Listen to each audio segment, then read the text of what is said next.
Hi there, it's Nick broadcasting yet again on the Get Me Off Grid video blog. Thanks to everybody who's subscribed, who's been rating, who's been following.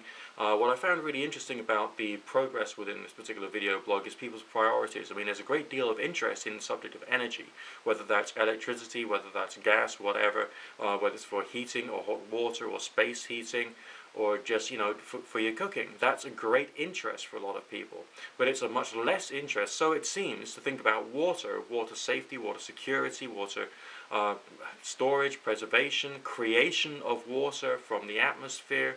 But it's almost as if people have got this idea that water will always be readily and easily available, and that we won't ever have droughts, we won't always ever have price rises for the water which comes out of your tap, your faucet, okay? Well, basically, I just don't think it's going to be like that. I think that a lot of off-grid technology is going to be very essential, not just for the person who's chosen the completely and utterly off-grid lifestyle, but also for the average homeowner and the average individual who's got bills to pay.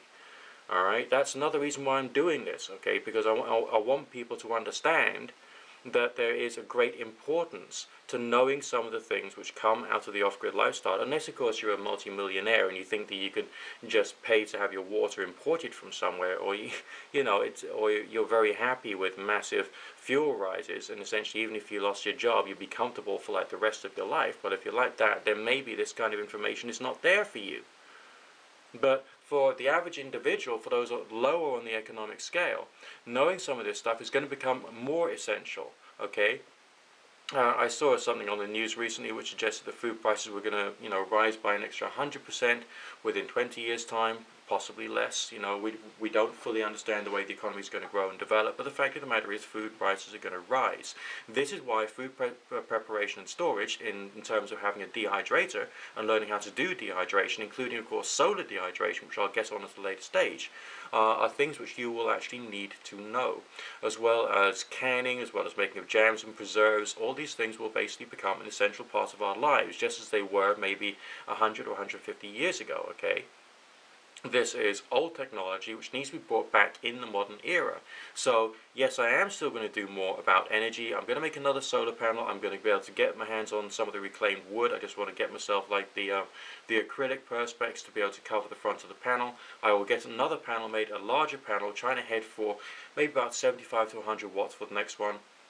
See what we can do with that. And then take it from there. Going to get myself some more tapping wire. Yeah, I've got some tapping wire left over from the last solar cell making.